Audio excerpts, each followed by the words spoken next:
Well, the real estate market is not for the faint of heart, that's for sure. It is total trash because everywhere you go, houses have gone up exponentially. And this weekend is no different, even though this weekend is, it's Easter Sunday. And normally I do my live streams on Sunday, but I'm giving it a chance to try it on a Saturday. And I'm doing something a little different. Not only will I have a co host with a real estate agent, I'm also asking you your questions that you can ask live.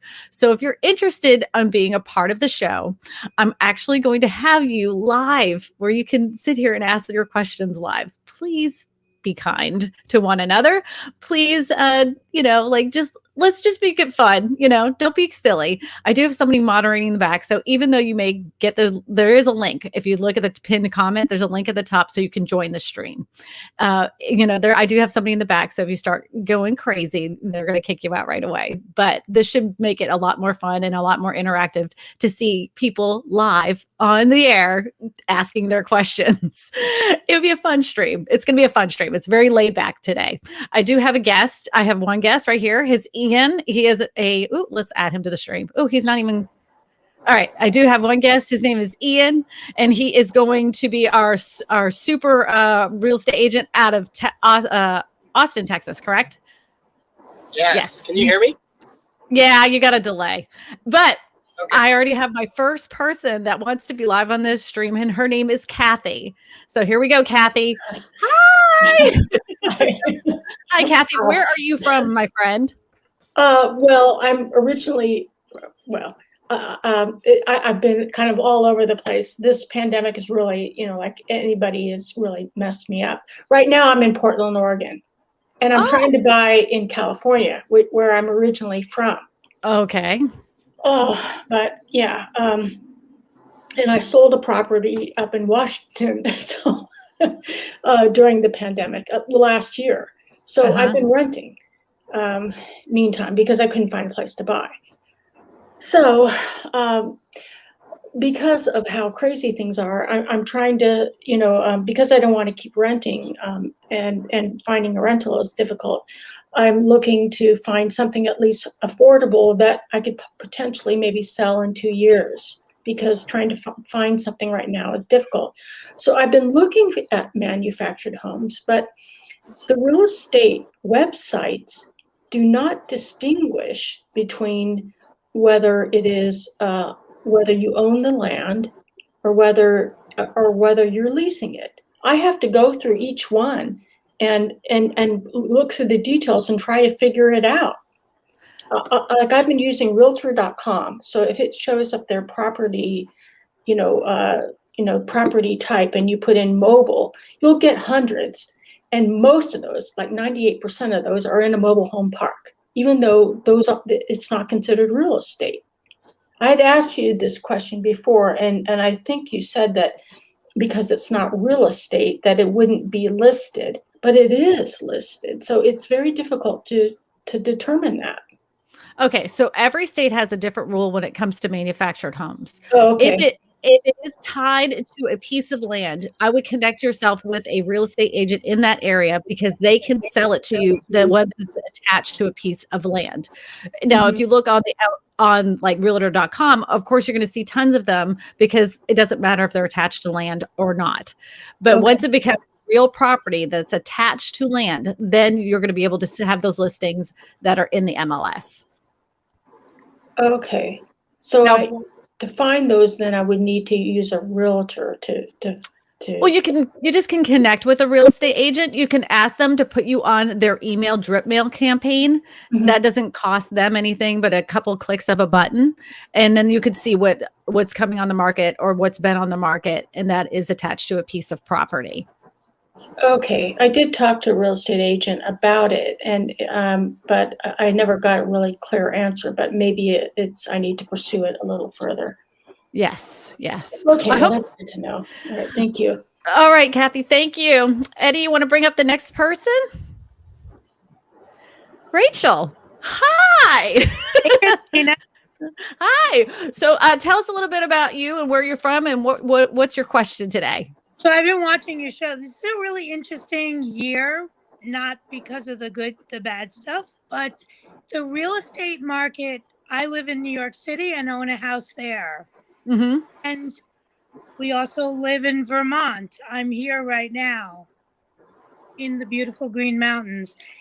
And what I found for the very first time in about 15 years is a lot of people leaving where we are in New York City and floating up to New York State, out of the city, Vermont, up here in Manchester, Vermont. Just thousands and thousands of people around my neighborhood in New York. People talk about empty apartments in Manhattan, for example. And I know you might not be in New York, but I get a sense from your show that you have a pretty good idea about what's happening. Mm-hmm. And I had typed in the question, like, what do you think we're going to see as people get more vaccinated? Do you see it as a trend? Because it's a very interesting market right now. In places that were very slow, they're very hyped up. And in places that were very hyped up, like San Francisco also and New York, they're kind of stabilized with thousands of apartments and houses empty right now. Right. So, I know for a fact because I speak to a lot of high-end real estate agents over there in New York City. And they said at the beginning of the pandemic, there was a mass exodus of people that were leaving rental units because their apartment lease was going to end anyways. They had enough money, they could move out of the city because they could work from home. But they've seen an uptick in trend of they're busy. They're starting to fill those units back up again. It's people are coming back to the cities as their offices are opening up again. So for right now, there isn't going to be a drop in the rental market that we're going to see that it's going to make it go completely away from what they have told me. Now, there's some real estate agents that I've talked to that still say that there's going to be a problem, but from what's going on right now, they're starting to fill back up again. They're still doing a lot of HOA meetings to get those people approved for those rental units. They're spending a lot of time to get people back into those apartments, and it's happening again because it's opening up again as more people are getting more vaccinated. I mean, I guess the good bad thing is I have kids in their 20s. For them, there is a plethora of far more affordable rentals. Well, thank God. Exactly. That's why I'm saying it's got a twist to it. But what's interesting up here in Vermont is the prices of houses have gone up 25, 40%, like a lot. Yes. It's just interesting, right? Yes. An interesting byproduct. I do think that once because anything that comes up must come down. And I think once things start to like level out and start to trickle down, the areas that normally don't have that big surge, that have had a humongous surge, are going to see the biggest drops. I remember that from when it happened in Orlando, Florida. I mean, it was like that we were having Miami prices, and I'm like, what is driving this price up? It can't sustain itself. And I was exactly right. It fell out. But where like Ian's at in Austin, Texas, their prices have exploded. And I do not think that they're going to go back down because of so much industry that has been buying into that market. It isn't just people buying houses. There's industries that are buying houses and they're using them as rentals for their employees. I think Ian you said in one of your shows that Austin was like the number one choice of the millennials. Right? Yeah, it's hot. It's a hot market. Hot. Elaborate a little bit more on that, Mr. Ian. He's got so right now what's happening is you have a lot of people that are really trying to buy their first home here, and they're getting priced out, like you said, Kristina, with industry purchasers. That's happening a lot. Or companies that are moving here from other larger places, or places where people have larger budgets, rather, right? So you have people that are $500,000. Oh, that's a deal. I'll buy two. And that's San Francisco. Too. Like, it's craziness. Oops, he must have fell out. Anyway, thank you, Kristina. Thank you, Rachel. Oh, he did. Oh, poor Ian. He keeps falling out. His signal's bad. Well, I appreciate Rachel for coming in on a Saturday. I normally do this on Sunday, so this is kind of fun. Like I said, we're trying to do something a little bit different. No, really interesting. Thank you. Oh. Thank you, Rachel. I appreciate you being on. All right. I think we got another question around here. I think, Eddie, you want to throw up the next person? Is that you, Jules? That's me. Hi, Jules. Yeah, I What's have your a question. Today? Yeah, no problem. What I'm going to ask is, like, I'm from Canada. I'm close to the Niagara Falls area. So that's one of the 7 wonders of the world. My question is, I'm thinking about selling my house. Our house, we purchased it in 2007. It was worth about $150,000. Right now, as we speak, our house is close to 500,000 Canadian dollars. What my question is, there's got to be a bubble burst. In North America, there's got to be a bubble burst. But I'm predicting that the homes, there's got to be a right time to sell your home to get the maximum profits.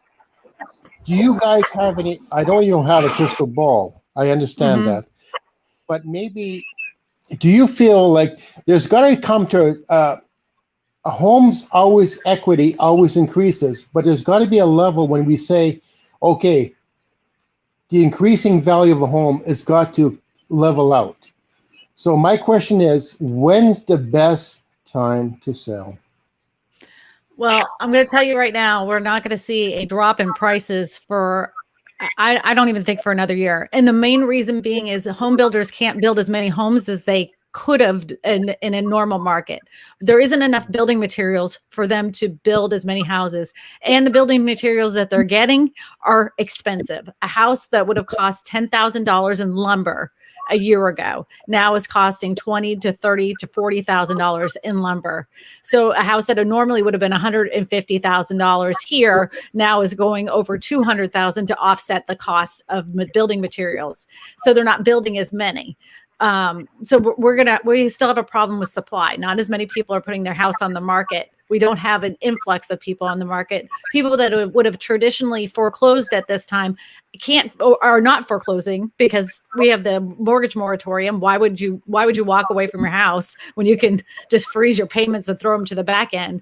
So there's just and a lot of industries that normally would be relocating their employees are not doing it right now. They're not relocating. They haven't relocated employees for over a year now because of the pandemic. We're waiting for that to start up again. Now whether we're kind of seeing a small uptick in of an infection rate. So who knows if companies are going to start relocating those employees again. But we're just waiting to see when the supply starts meeting the demand, because I know Ian and myself, once Ian gets back to his office, we're going to put him back up here. But I know Ian and myself, we have a bank of buyers that want to buy a house, and we're not going to see a downturn. We're not going to see it in 2021. We're probably not even going to see it towards mid 2022, 2023. And that's just the leveling out period. Then we have another, even the interest rates, you would think normally when they just breathe a whisper of going up a little bit more, that usually creates people to say, oh, I don't want to buy now. But now what it did now is that it made people go, oh, well, they're going up. I better get one right now. I'll get a house. I'll pay whatever it is to get it now before they go up even more. So, yeah. If you're thinking about selling a house and you're scared or whatever, the hottest time to sell your the hottest time to sell your house is always in the summertime. That's when you get the most value. I wouldn't be on the fence on it. Go ahead, sell your house and move forward with your life.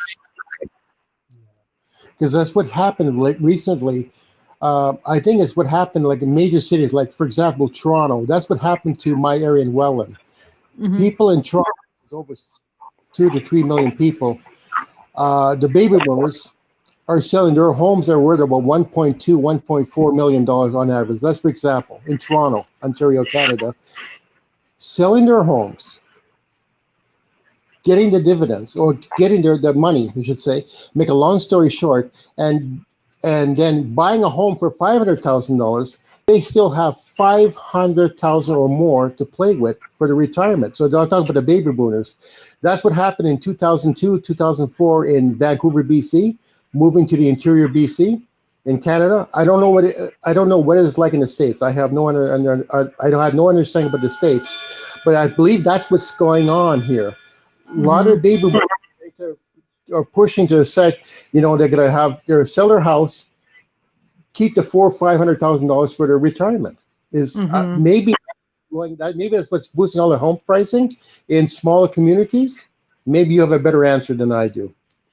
Yeah, I would, you know what, who would be a good one to answer anything about Canada is Brad McCallum. I've had him on my show here before, and he's the Canadian expert.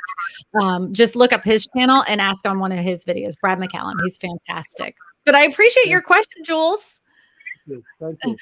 All right, we'll do this again. All right. I do want to say thank you. I know that Eddie put this up here real quick. He said the little gas money for Ian's yard sale drive. And then Rachel gave the $4.99 super chat just to say thank you. So I love that. All right, here we go. A question: is a tax assessment the true value of a home? Depends on your area, but no, it's not. There's an old meme that's out. So you look at your house and you see this little little white house with a white picket fence around it with the kids playing in the front yard. And then the home appraiser looks at your house and they see a dilapidated, falling apart house. And you're like, oh my gosh, this house is worth way more than that. But then when the tax assessor sees your house, they see a mansion, with the cars pulling in and you have to pay all this money in taxes. Just like anything, it's a people's perception of value, but that's what you have to pay taxes on. So no, it's not the true indication of the value of your home. If you want to know your true indication of the value of your home, you have to go ahead and have an appraisal done. And even that is an opinion, but it usually doesn't vary too much from appraiser to appraiser. I have gotten in a fight with a few appraisers over the years, though. All right. What is your thoughts on A-frame cabin houses? Again, this is a part of location. So you can have an A-frame log cabin house in Montana and it'd be fantastic. You have that up in Colorado or in the North Georgia mountains. Fantastic. You have it here in South Louisiana. It's going to stick out like a sore thumb and you're going to lose a lot of value. One thing you do need to know about log cabins, though, is especially here in the South, they're really prone to getting termites.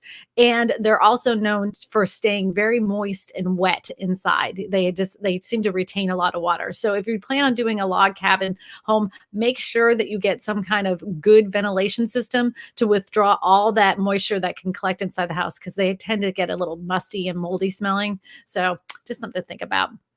Oh, thank you for the super sticker, Danielle. I appreciate it. I like me some super stickers. Harry says, I'm based in Raleigh, Durham area. Home prices are crazy, more than $450,000. 3 months back is more than $550,000 now. What's your advice whether buying is advised or should I wait? Harry, this is one of those things. Last year at this time, I really honestly believed that the housing was going to go down. I couldn't imagine people wanting to go into strangers' houses and, with this very infectious flu-like, thing going around. Well, I ended up being wrong because the Fed ends up dropping the interest rates so historically low that it was people felt well, why wouldn't I move? Why wouldn't I move? But there wasn't enough people that wanted to put their house on the market. In the meantime, within that year, some houses have gone up, like you said, $100,000.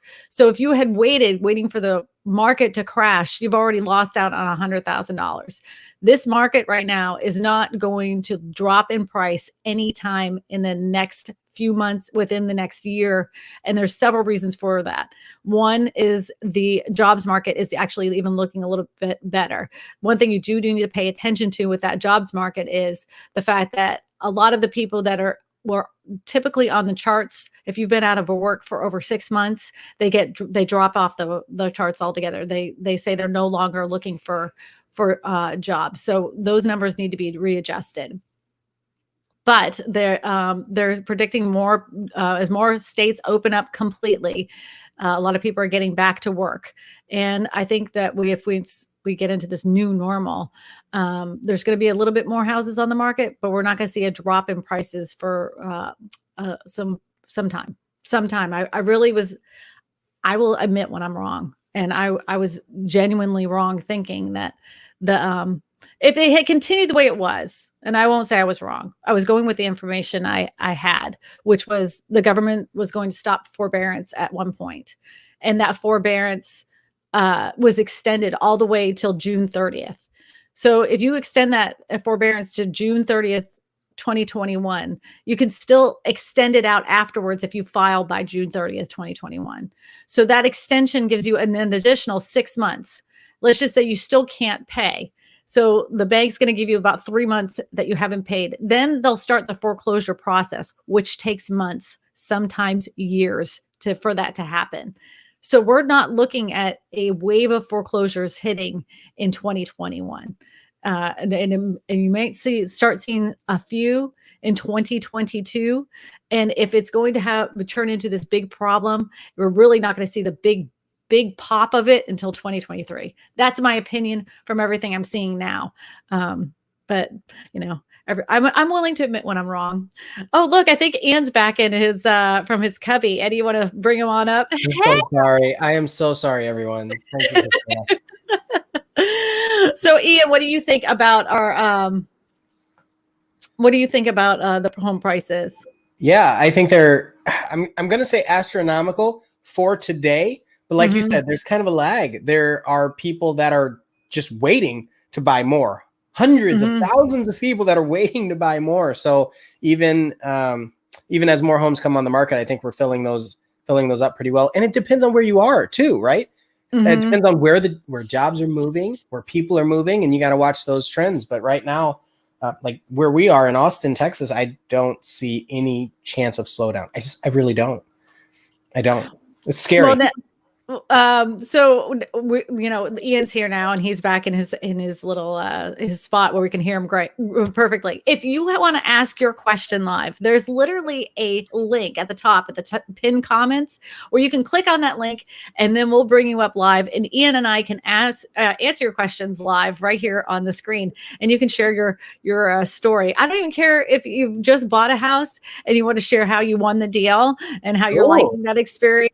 You want to share a little bit? Let's share a little bit. Is it worth buying in 2021?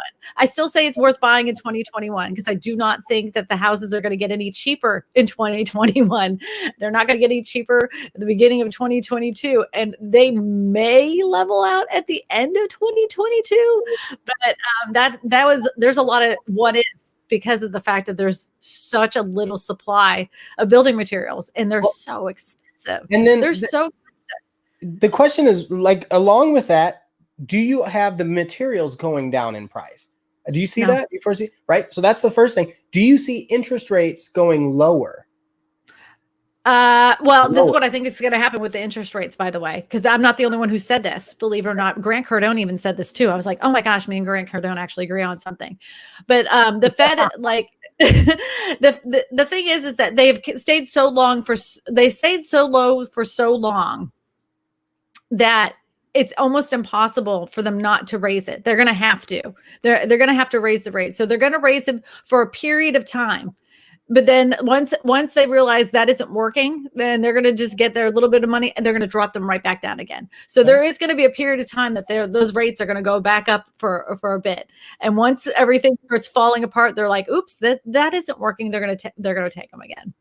The value of the dollar today is going to be less tomorrow, and it's going to be less after that. And there's a quote that I can't remember the guy's name who said it, but even Grant Cardone said it. I'm like, you're not the one who originated that, but they're saying cash is trash. And one of the things that investors didn't do at the beginning of 2020 was they didn't take their hard asset, they didn't take cash and buy homes. But now, because homes are like still a real asset that they can invest in, they're like, okay, forget it. We'll just buy, like we're buying new construction, we're buying anything because they want hard assets for their dollar. As that dollar becomes less valuable, they're buying things like homes, like land, and like Bitcoin. And they're not investing in more risky stuff, and they're trying to get as much cash off their books as possible. So, oh, look, we have somebody, Peter. Hello, Peter. Hey, guys. Hey. Hi. Wow, it worked. Can you hear me? Yeah, we can hear you perfectly. Thanks for having me. So, Peter, what you I'm out got? in What do you good old, yeah, I'm out in good old New Hampshire right now, and so we're looking at properties here, and it's gone pretty insane over the last 2-3 years. Just like I said, everyone and their grandparents are seemingly getting out of the city and buying. But I'm originally from Boston, so I'm seeing, or what I'm hearing from agents. You are? Oh, okay. Well, Bostonian, right on.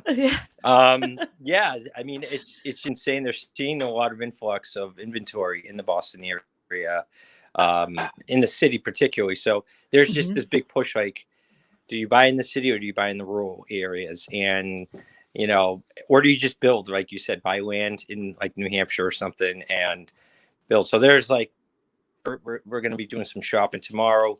I'm like, do I wait?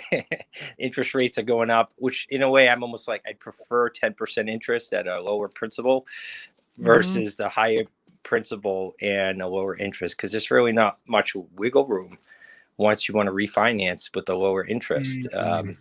And so everyone I've talked to is like, well, just do it, right? Just buy anyways. But I don't know. That's the big question mark. So yeah. So the thing is when people are leaving out a certain area, but like for instance, Boston isn't going to go down the tubes. It's just not. So if you're thinking about buying in somewhere in Boston because there's all these vacant units, you can get a deal right now. It's going to come back just like it's coming back in the city. So take the deal now on that low interest money that you have. You can borrow low interest money. It's practically free money.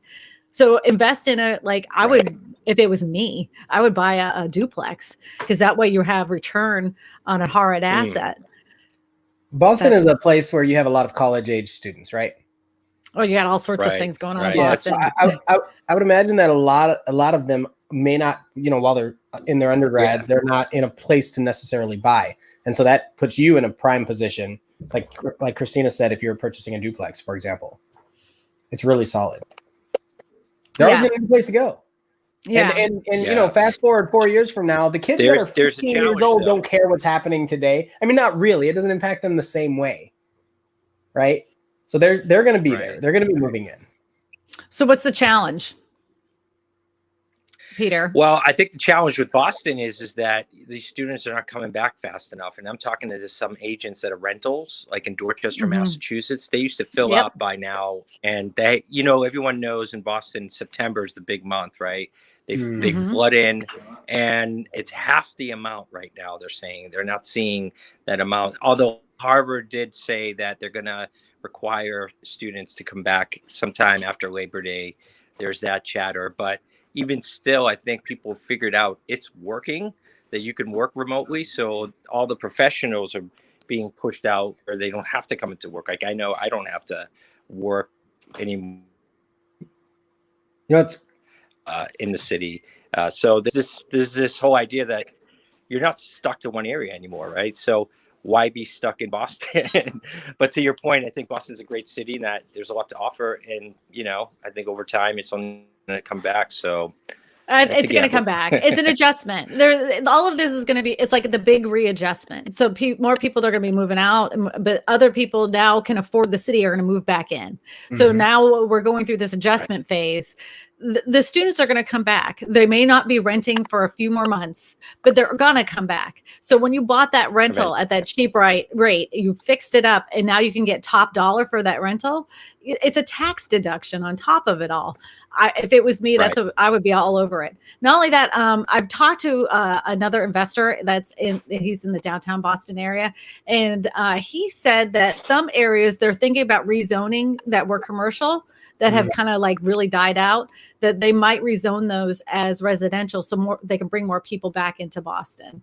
So it's just something to think about. I still think it's going to come back. There's no way that that city's going to die. None. Yeah, it just seems I like don't that. think it's going to die, but I think that the short-term rental restrictions are hurting it, and I get why they did it, but one of the things that they should have done is provide the opportunities for first-time buyers to be able, if they're carrying PMI, to be able to still do short-term rentals as long as they have PMI. Once they get out of PMI, then they should have, obviously written those, should be nationwide. But when you're dealing with HOAs or you're dealing with situations where you're having to pay an astronomical amount, folks should still be able to do the some creative ways, be it short-term rentals, even until the economy gets back to normal. So, in the rental market. So, good times though. Thank you for having me, guys.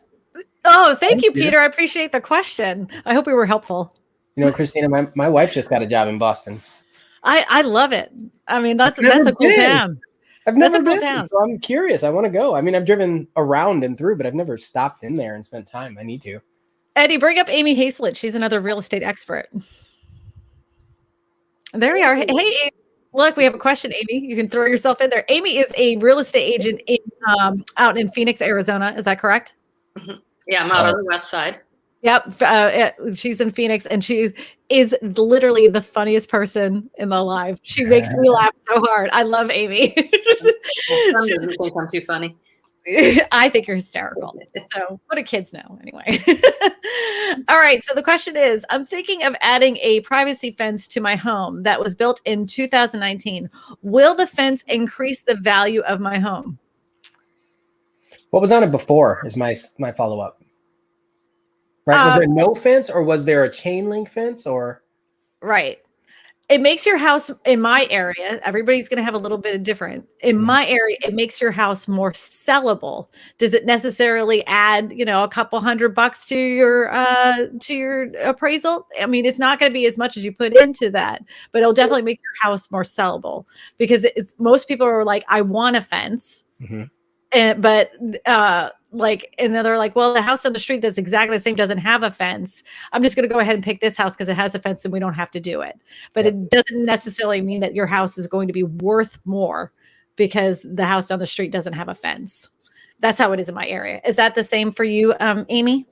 So most of the homes that are being built in Phoenix are going to be in HOAs. They're going to have block walls.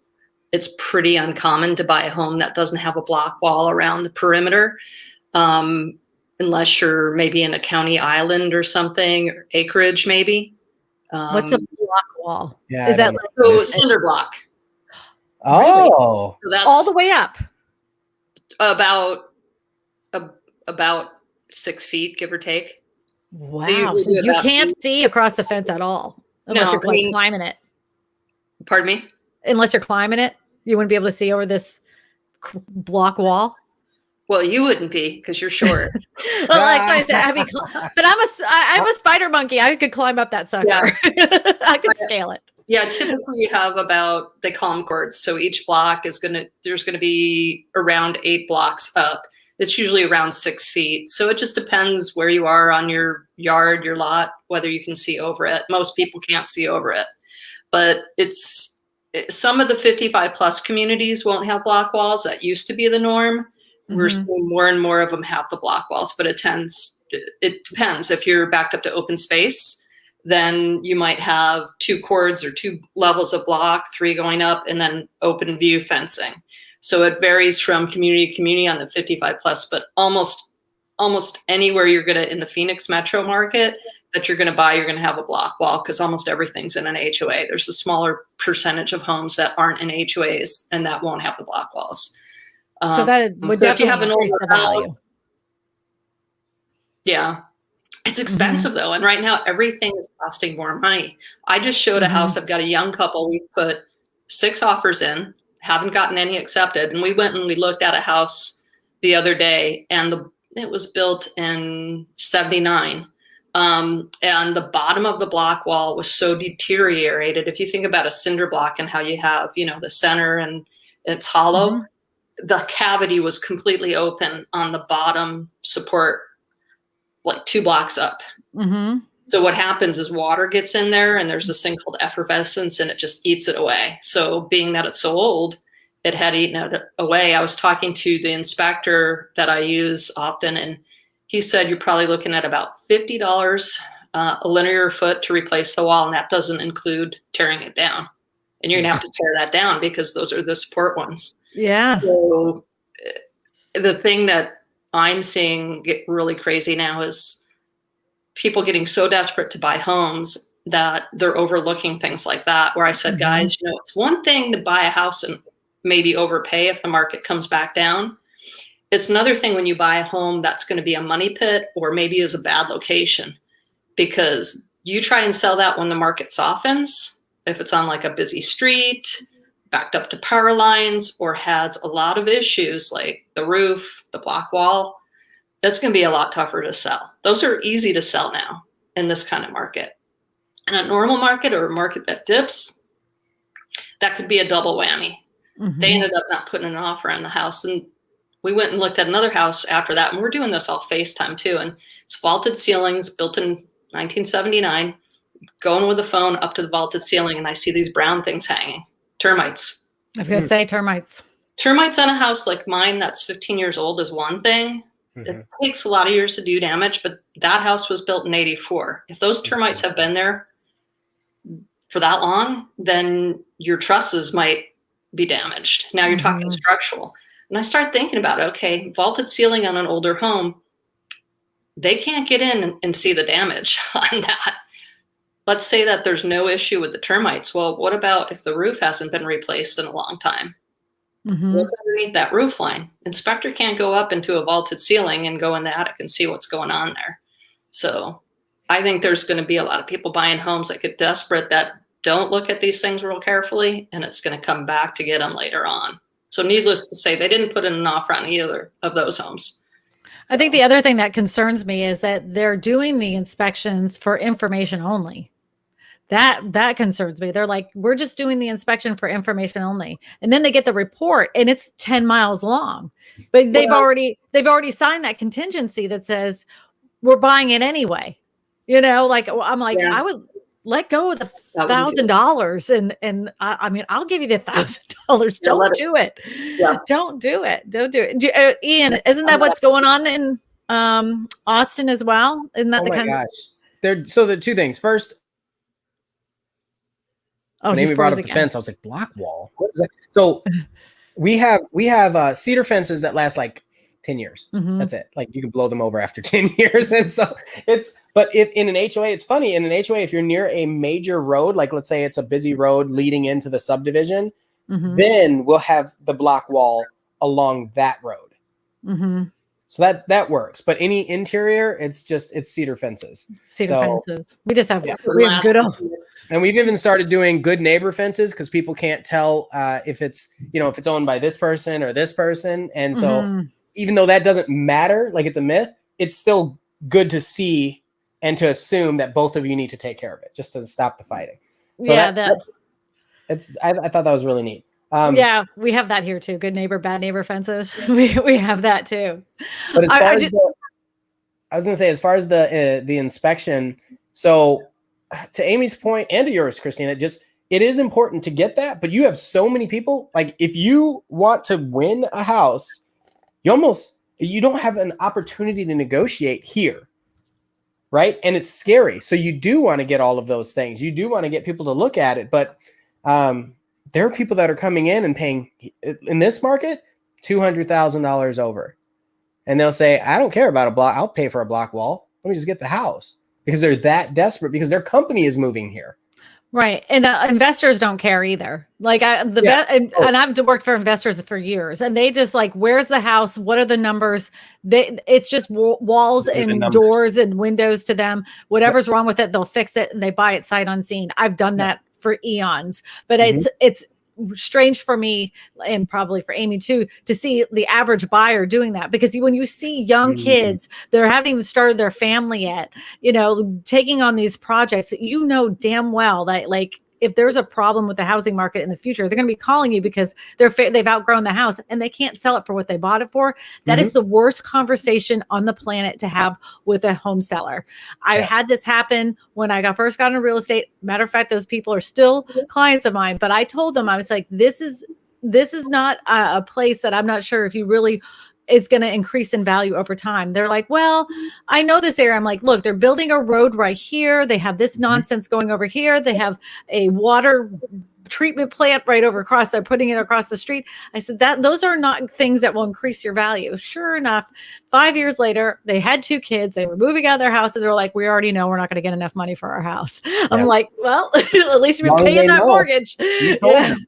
You told them. But I think that to the point though is Amy and I are like, and I have that conversation with them first. I'm warning them ahead of time. And in some cases, when they've let go so many of these provisions that are meant to protect them, I have them sign an addendum that says, look, I explained these things to you. So if it does fall apart in the future, you know that I told you about this. Sign here, you know. A lot of people are buying these via FaceTime.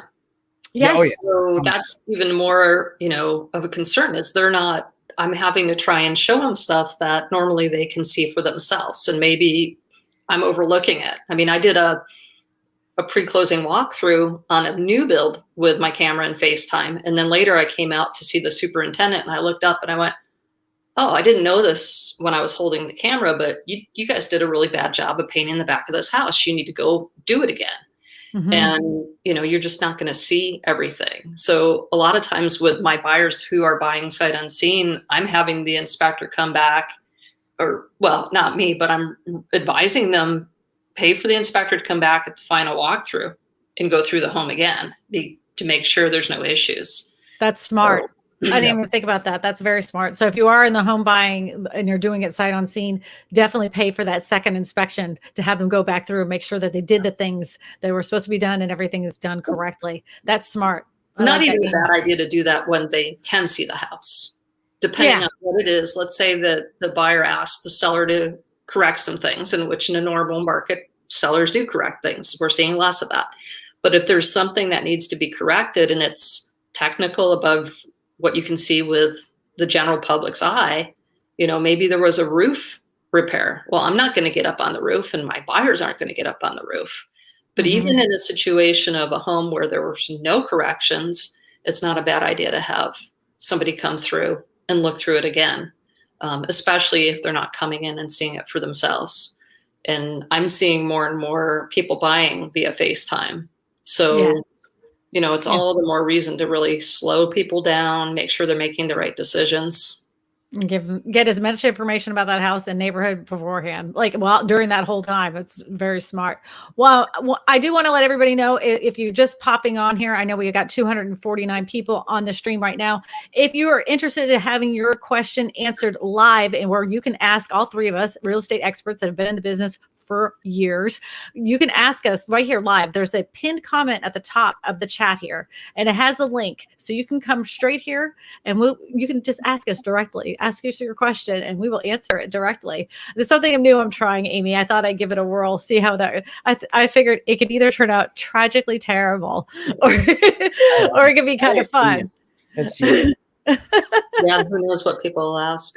Yeah. Kristina, are mobile homes and modular homes safe in this market?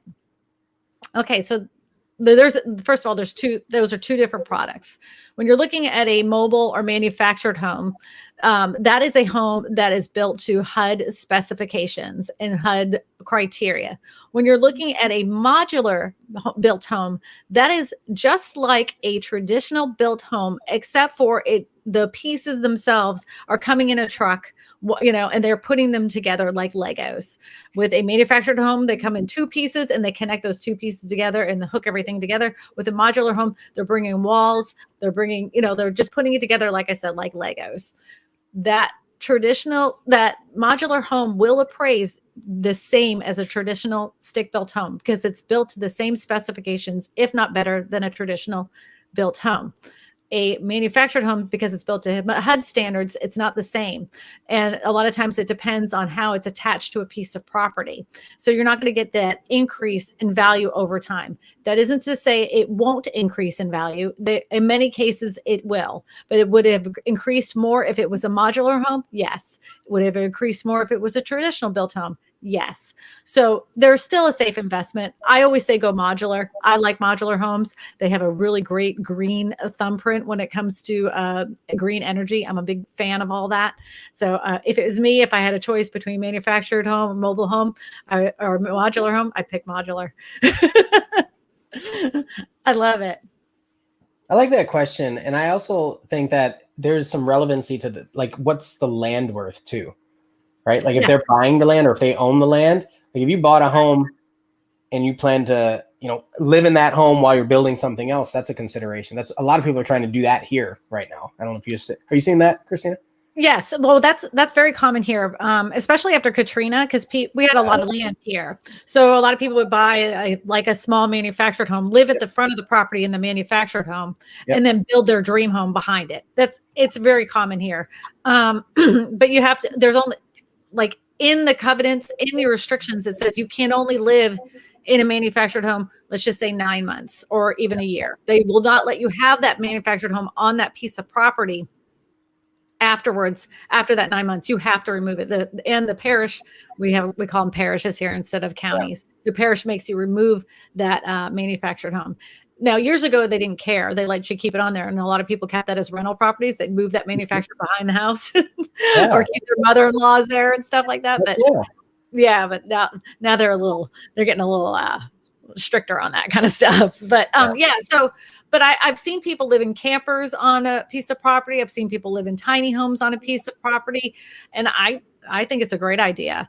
And one other thing I want to address to people is if you do have a piece of property and you plan on building a modular home, in a lot of cases, you can take that modular home and the piece of land and roll that into one mortgage payment. So you can roll that all in together. So it's real property and you can have a traditional mortgage, just like an FHA, conventional VA, any of those type of loans.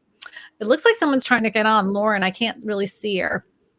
Why do we have an increase? Why don't we have an increase in home supply? Knowledge is power. Well, I'll give one reason, and then Ian can give the next reason, and then and Amy can give the following reason. One is we don't have enough lumber because of all the natural disasters that we've had. Ian, your turn. I would say that we have a lot of slowdown as far as permitting and people trying to keep up with that process logistically even. Yep. Amy, what's the reason why don't we have enough supply of homes on the market? Well, one of the reasons is I don't think the builders have kept up. I think, I was around when the market crashed. I was selling new homes then. And I think a lot of builders got a lot more conservative with building. And as things ramped up, they weren't keeping up. And then when interest rates dropped, boom, all these more people are buying. The other dynamic, I think, with COVID is you're getting a lot of second home buyers that we didn't have before. I just saw a statistic of the percentage of second home buyers, and I can't remember what it was, but it's increased quite a bit. And I'm seeing that here where I just sold a house to a guy from Seattle the other day. And he goes, I can work anywhere. So I'm going to keep my home up in the Seattle market. And now I'm going to buy a home here and come down here to get out of the rain.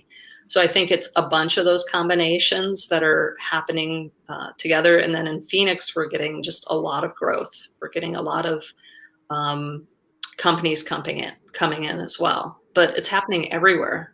I don't know of too many places where they're not having the same phenomena of just not supply. And the other thing, go ahead. Go ahead.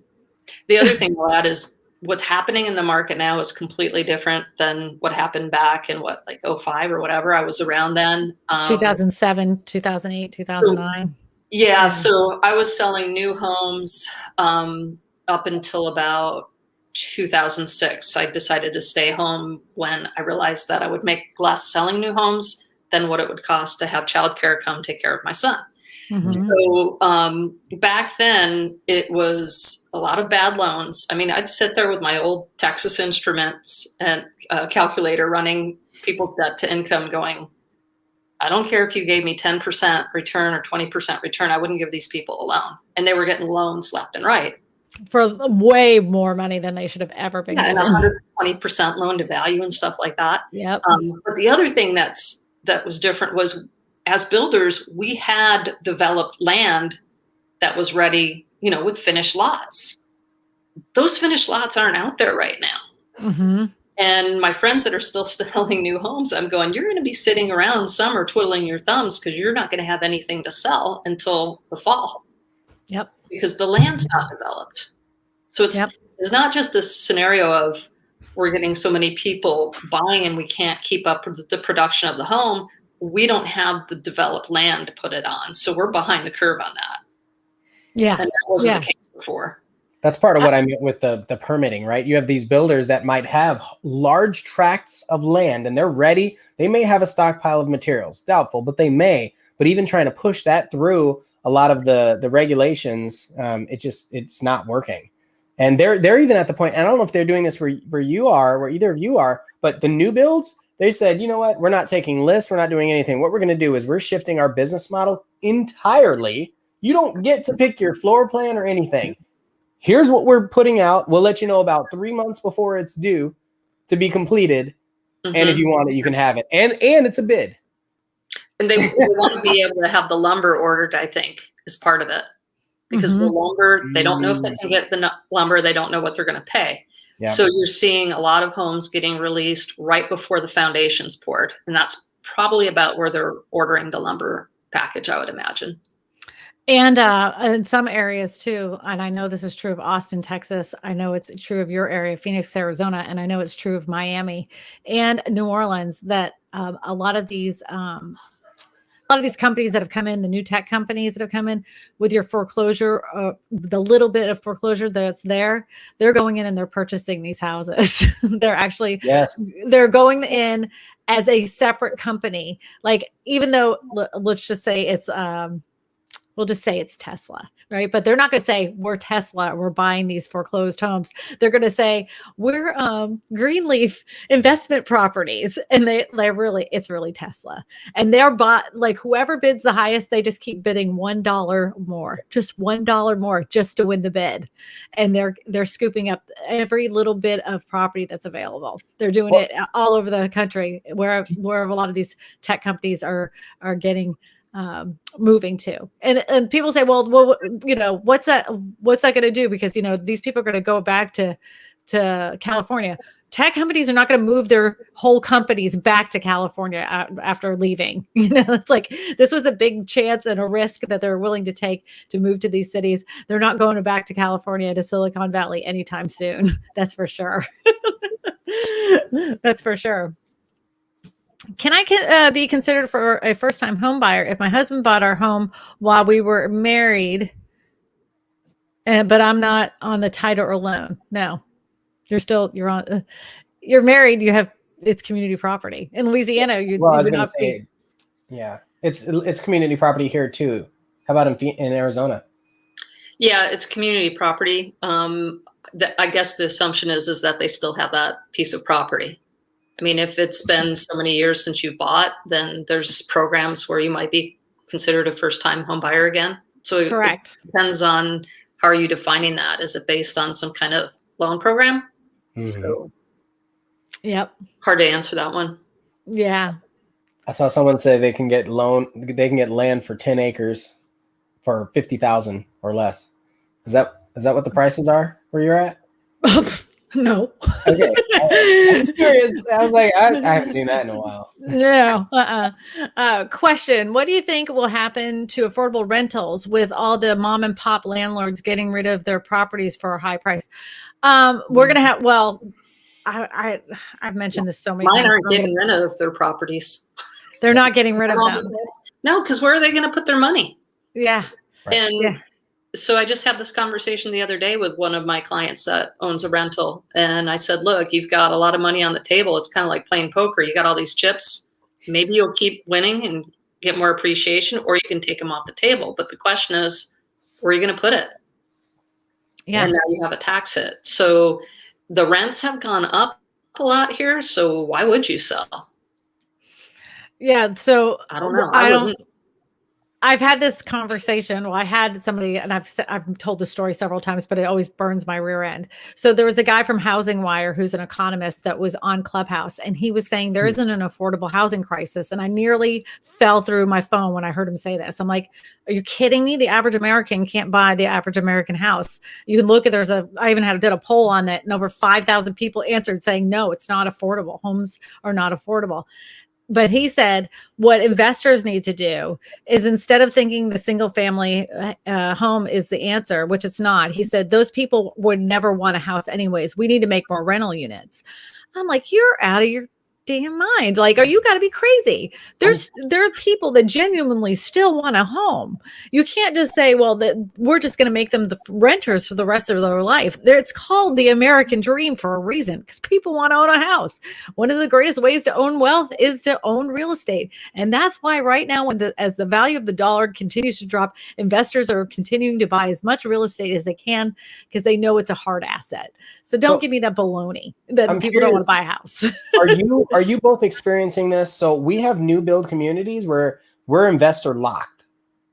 If you're an investor, if you're getting a second mortgage or something, they just say, nope, don't need your money. We're not doing it. Are you experiencing that, or have you? We have a limit. So every neighborhood has a limit. It depends on the HOA, but they'll have they can't be any more than 15% of the homes that are in that neighborhood can be investor owned. The rest of them have to be individuals owned. They have a cap.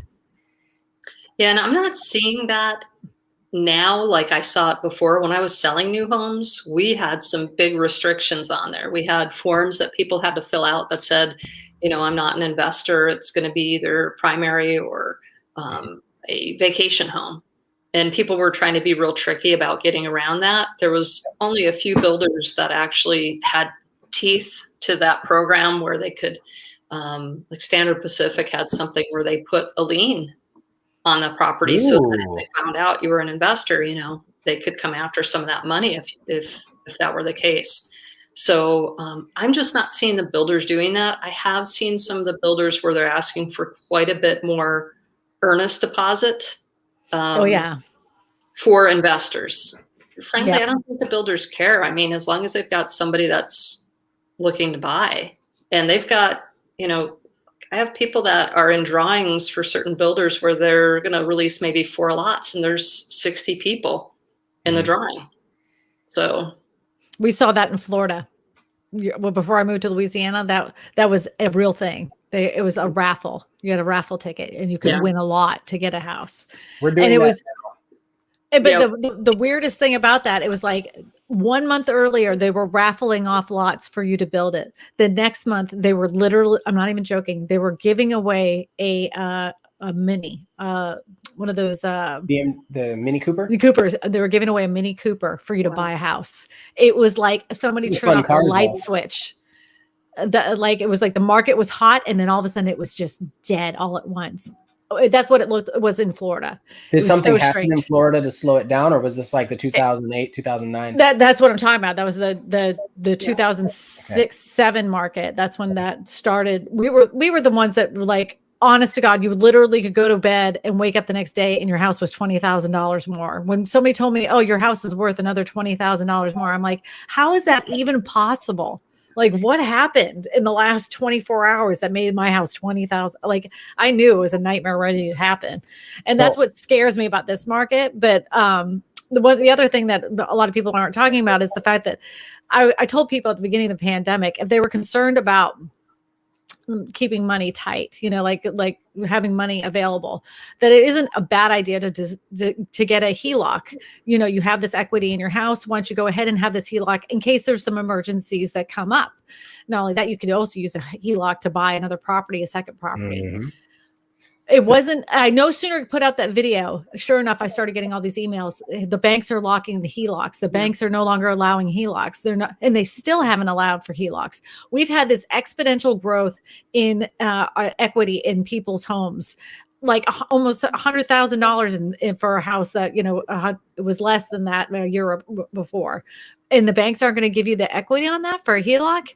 What is that saying? Even the banks aren't confident. The banks are getting nervous. The banks aren't even confident in the amount of equity that people haven't got in their houses, and they're not willing to give that product out anymore. So talk about the exponential growth.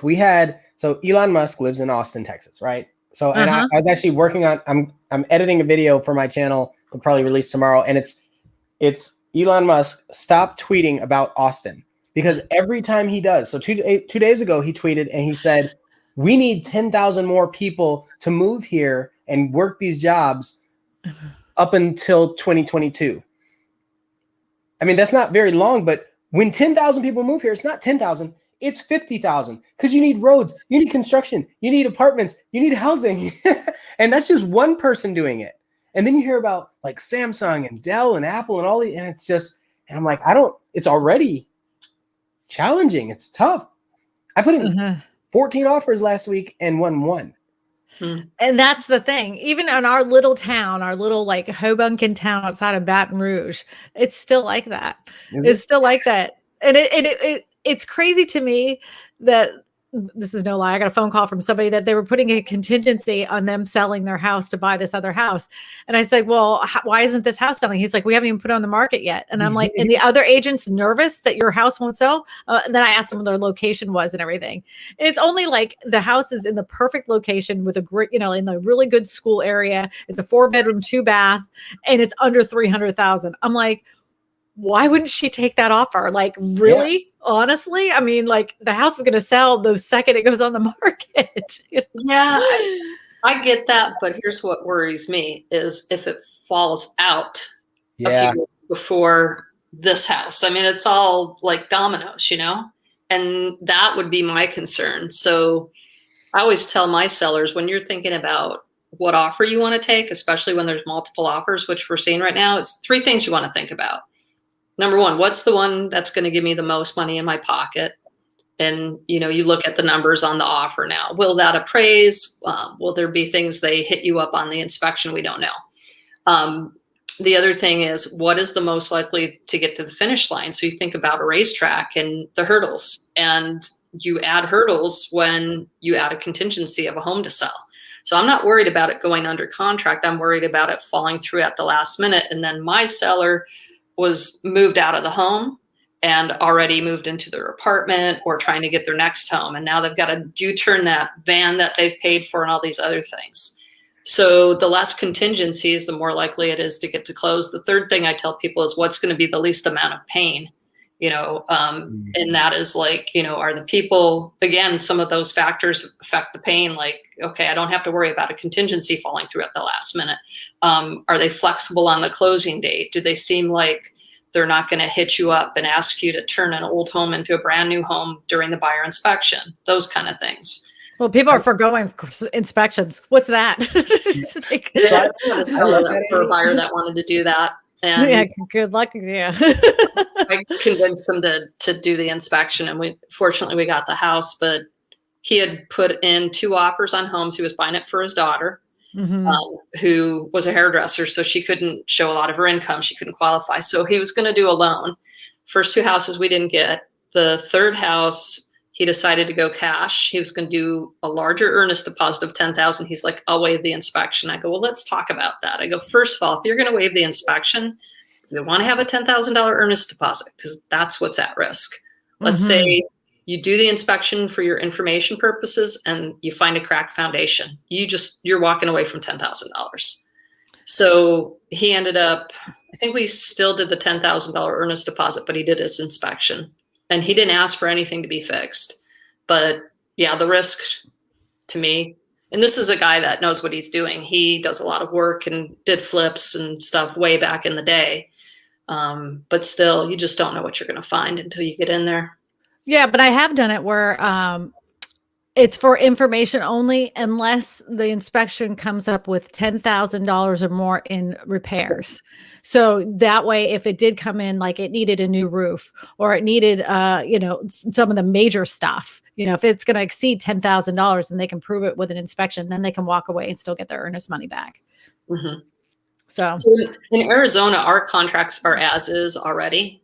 It used to be years ago that there were certain things that were seller warranted. So if there was anything mechanical, anything plumbing and some other things, the seller had to fix it. Now, as is, it basically means that the seller doesn't have to fix anything, but the process is the buyer does their inspection, then they take their buyer inspection notice, they either say, I'm buying the home, I'm not buying the home, or Mr. Seller, I want you to correct these things. And the seller can say no. So I've seen some people write in their offer as is, and it's like, well, what does that mean? You know, contractually, it doesn't really change anything, but it sends that signal out of, I've got a buyer here that's not going to nitpick and ask you to fix a bunch of things. They're going to take it the way they find it, or they're walking away because there's too much wrong with it. Yep. Well, we got a question. The question says, how will a loan approval affect me not working July and August school crossing guard? You're going to have to talk to your loan officer, but I can tell you right now, if you've been out of work and you're back working again, or if this is how your normal scheduled pattern of employment has been since you've worked there, they know that. That's how what your income is. And they know that you're not working June and July.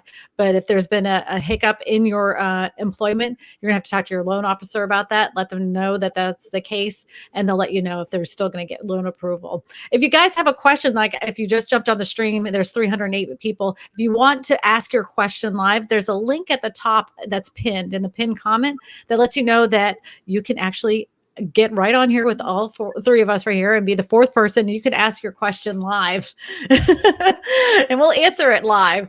Now, don't go crazy. Don't go crazy.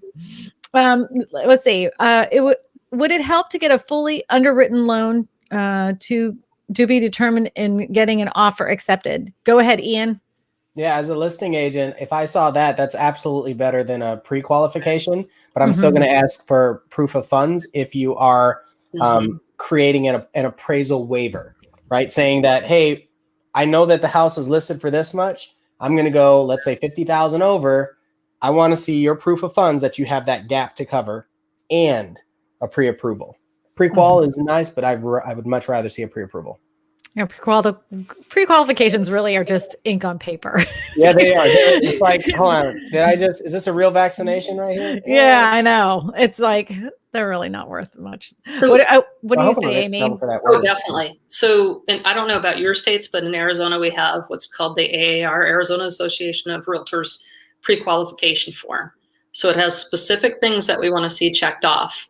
One of the things I wish it would add is, has this been like run through underwriting, whether desktop or whatever? Because the first thing most listing agents are going to do, if they're worth their salt, they get the offers, they're going to pick up the phone, they're going to call the lender and talk to the lender. And I go through all the different things. Okay, I see that they don't have a home to sell. Where do they live now? And sometimes you find out, oh, well, they want to sell their home, but they don't have to. Yes. Or, oh, their down payment's coming from the home sale. So, oh, it is contingent kind of on the home. So one of the things is, you know, is this just a loan that you picked up the phone and talked to these people for the first time yesterday and you're going based on what they told you? Or have you actually looked at all this documentation and have you run it through like a desktop underwriting or something like that? Has an underwriter looked at it? Yeah, definitely want to see that. And the proof of funds too. If they're putting a large down payment down, I'd like to see proof of funds. I do that for my buyers. If they're putting 30% down, I say, get proof of funds. I mean, the lender on the pre-qual will say funds verified, but I think having the proof of funds to show is helpful. And in this day and age, you just go online and you get a picture of your, or print out your latest statement from your bank, cover up your account number, and you've got that. That can be a huge difference. That's part of that second thing I talk about when you evaluate your offers of what's the likelihood of this getting to close. You know, and I also want to have their lender, if it's over the weekend and I'm picking up the phone to call their lender and their lender's not getting back to me, that's not a good signal. I want a lender that's responsive, that's going to pick up the phone and, you know, talk to me, because that's the lender too that's going to be diligent throughout the process usually. That's not even a thing here. Like in Louisiana, you cannot find a lender that's going to answer their phone on a weekend. You can't here in Arizona? Oh, really? No way. Yeah, that's crazy. No way. No way. I had, years ago, I had some buyers come to an open house and they wanted to make an offer on the house. And I won't say who their lender was. It's a national lender that does a lot of VA loans. And it was a 3-day weekend. And I said, we're going to have multiple offers on this home. You need a lender that's going to pick up the phone, give you a pre-qual, first of all, and who's going to answer the phone. Their national lender, the VA lender, was somewhere in like Florida, didn't even want to call me back on Tuesday. She was like, I like to work by email. Like, well, you need to pick up the phone because I want to have a conversation with you, because when you can talk to somebody on the phone, sometimes you find out things that you would never find out via email. Like the whole example of, hey, I see that they're not contingent on selling their home. Where do they live now? And all of a sudden you find something out that, oh, they're relying on that money. So somebody put it in the chat. I bet you that was probably the person or something close to that. Edith, I don't know if you're connected. Eddie, can you see if like they may not be connected by their camera, but they might be connected by their audio? So you pull them in? Eddie, can you pull them in? Oh, they can't pull. Yeah, it won't. I guess they didn't connect their audio. Knowledge is power. And Edith, it looks like it's hard for us to pull you in. You may not have your audio and video pulled up, so that's probably why we're not able to pull you in. Something in. Okay. Yeah, it's typed in the private. Okay. Edith, I would like to buy a tiny home, but my mobile home park restricts them because they are not built to HUD code. This home is nicer and better built than the ones in my park and is worth. I will say this, Edith. Okay, so I know that you, on the appearance of what you see of this tiny home, it feels like it is built to a better standard than a HUD manufactured home. But with tiny homes, because they're built to RV standards, the wiring is going to be different. The width between the 2x4s is going to be different. The quality of the plumbing is going to be completely different. The width of that plumbing is going to be completely different. And even though with the physical eye, it seems like that home is built differently and built better than other homes in the park, it may not be built better than homes in the park because they're built for an RV. And not only that, all tiny homes that are built to PMRV standards are not meant for long-term living. It says it specifically when you read anything about PMRVs, they'll say these homes are not meant for long-term living. They're vacation homes. They're not meant to live in year-round, year after year after year. They're not designed for that long-term wear and tear. Just something to think about. The manufactured homes that are being built today are in many cases better than the stick framed. Oh yeah, they're awesome. They're getting better and better and better every single year. Every single year. They're getting better and better every single year. Yeah. I tell you what, windows are going to be a lot squarer on a manufactured home than a stick frame home like I live in. Yep. Because they're building it in a factory. So it's easier to have that quality, be consistent. Okay. All right. So we do have another question. It says, knowledge is power, who's in the background. I don't know if you guys can see them, but he's in the background. I can't pull up the question. This says, I got a $60,000. Should I go with a 5% down or a 10% down for a $500,000 house? I think it depends on where you are. Yeah, right? my whole thing is that if the loan is right, like honestly, getting cash loans are cheap. So if you can hold on as much cash as possible for other things to invest in, I mean, to get a loan is cheap. Go ahead. Depending on where you are, you might have to go over asking, and you might have to bring that difference. So you might have to put 20,000 just into going over the sales price. And if it doesn't appraise, then you have to be ready with that 20,000. Yep. What do you say? I'm curious, what kind of loan is it too? Is it conventional? Is it VA? Is it an FHA? I mean, on a VA loan, even in a normal market, I wouldn't. Are you getting money down? Are you getting FHA and VA loans accepted right now? That's tough. Yeah, I was going to say we're not working very well. I will say though, I did get an FHA accepted not too long ago. I did, and the seller was very helpful. But I will say that the seller was a real estate agent. Got it. And I'm doing one off market, but it was because it was off market. Yep. Hey Eddie, are you able to bring in Larry? They don't work well with the appraisal waivers or gaps. Oh, hey no. Larry, do you have your mic on? You can ask your question. There's a little button at the in the corner there that you can click on, Larry, and all you have to do is hit that, and you can ask your question. There we go. Yes, Larry, go ahead. Okay, so here's what happened to me. About 2 years ago, I moved out of Joliet, Illinois. I went to Bismarck, Arkansas. The market value of my house was $150. That's what I sold it for. I can't.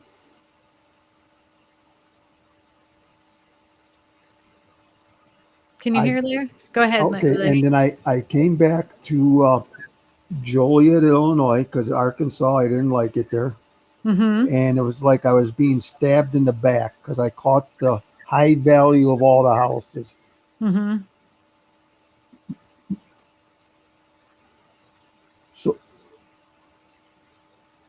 So I lost. So in that 2-year period, I lost about 70,000 because my house value that I had when I left for Arkansas went up about 40,000. Mm-hmm.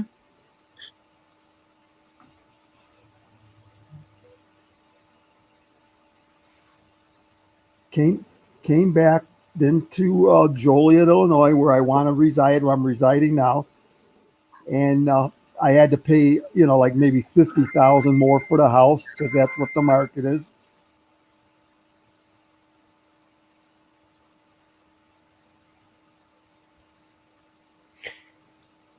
And here's my question. So I was dealing with multiple realtors.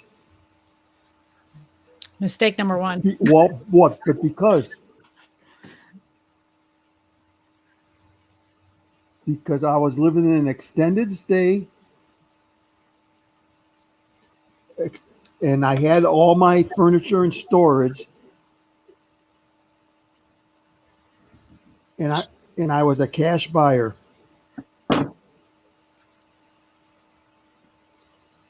And so my question is, some realtors wouldn't work with me because I was using other realtors, but the market is that fast.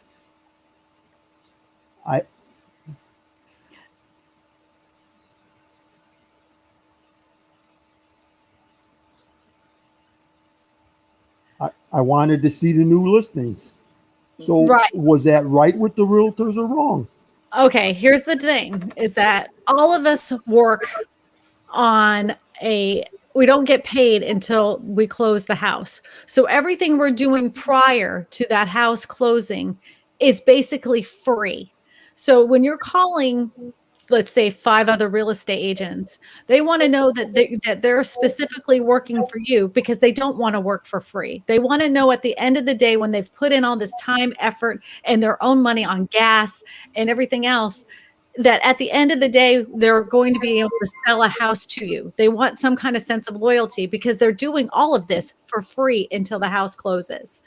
I would find one good real estate agent. I would interview that agent and find somebody that you have a good connection with, that you know is going to work with you.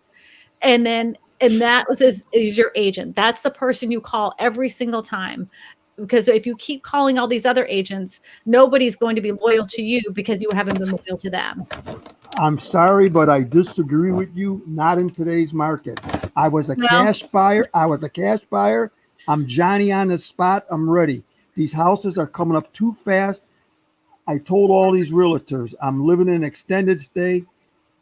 No loan, closing 1 week. I'm ready. All right. What do you say, Ian? Yeah, that's an interesting perspective, and I see both sides. I do.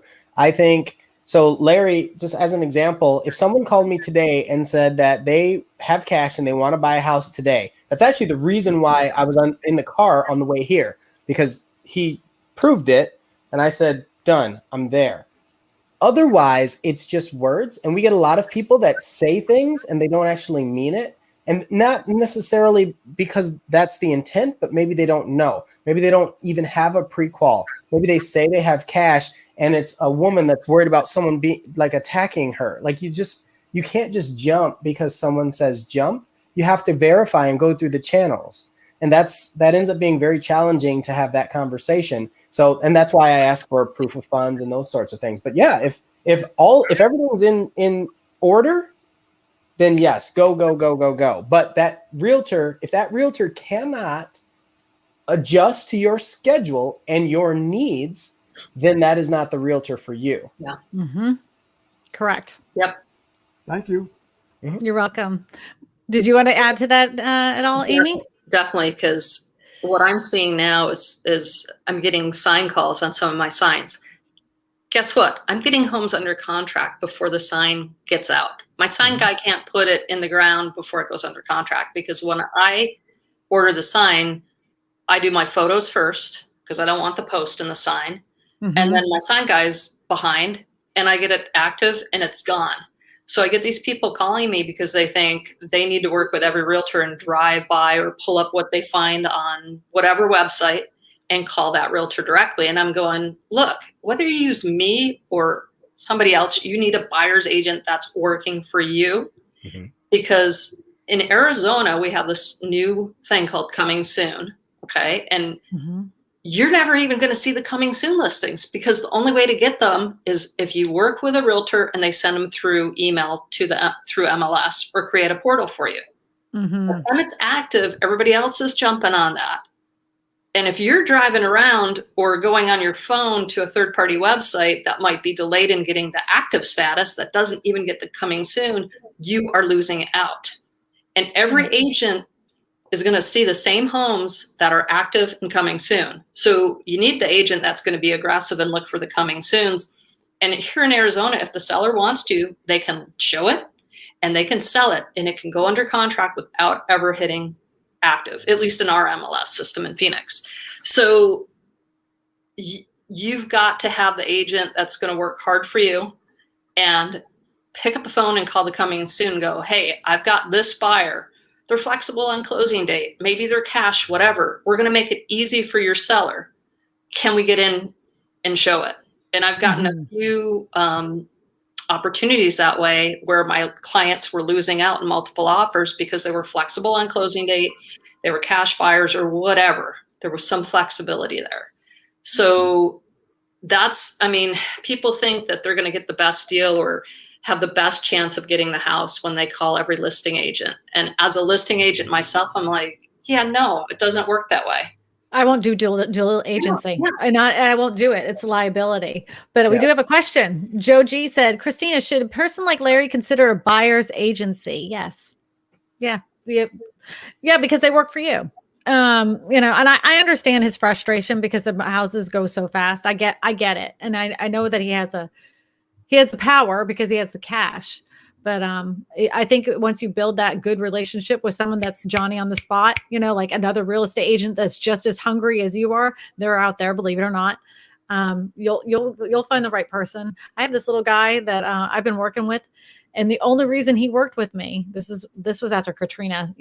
Honestly, all you had to do is throw a sign that says for sale, and it was sold within 5 minutes. He called me up. He wanted to buy a manufactured home. We had a major communication gap. Like he spoke Spanish, I didn't speak Spanish, but we worked it out, and I answered the phone and I was helping him with every single house that we saw. He ended up getting a house, and to this day he still buys houses for me all the time. But you got to find that hungry agent that's willing to do that. The one that's taking phone duty is the one. Hey Eddie, what do you got? You got somebody coming in? Hey TKB. TKB, what's your question?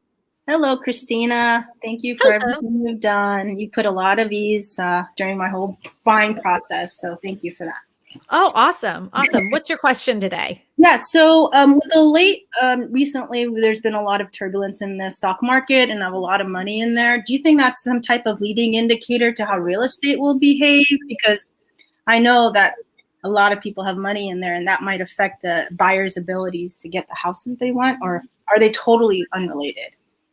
Well, the only time that's ever been related was in the last housing crash. But I will say that most people that were investing in the stock market are taking that money out and buying real estate because it's a hard asset. It's a lot less volatile. We had a volatility because of the type of loans that were happening in that 2006, 2007. That's the reason why the housing market just totally fell apart, because all you needed to say was, hey, you know what? I'm a DJ today. and I make over $250,000. I need a bank loan. And they'd say, yeah, sure. We'll give you a bank loan for $450,000. And you're like, all of a sudden your friend who is a DJ is living in a $450,000 house. And you know darn well they can't even barely make their car payments. I mean, that was the type of loans that were happening. The banks have gotten a lot stricter on the people they're willing to give money to. And they've even gotten a lot more strict recently. I've noticed that my clients are like, boy, they're asking me for all this stuff over and over and over again. I have to re-verify things. I keep having them call me. And it hasn't been like that, like it has in the last 5 months. So banks are getting very, very tight with the amount of money that they're willing to lend out. So no, I don't think that the stock market is going to affect the housing market anytime soon. That's for darn sure, because people are taking their money out of the stock market and buying real estate. They want that for that second house, like you were saying, Amy. They want that tax deduction. They want that real asset that they can use as income producing properties that will give them that tax deduction. Thank you. Yeah, the only reason why I ask is there's been all this talk about coming correction in the stock market, and we're starting to see it. It's starting to have some trouble. Mm-hmm. Yeah, well, there is going to be a correction. There's not a person on the planet that says that at some point this housing market is going to correct itself. But who knows? The likelihood of it happening this year, in my opinion, is literally next to nil. I mean, like there would have to be something pretty freaking substantial about to happen. I don't even see it happening probably until the end of next year, where we see it flattening. What is your opinion, Ian?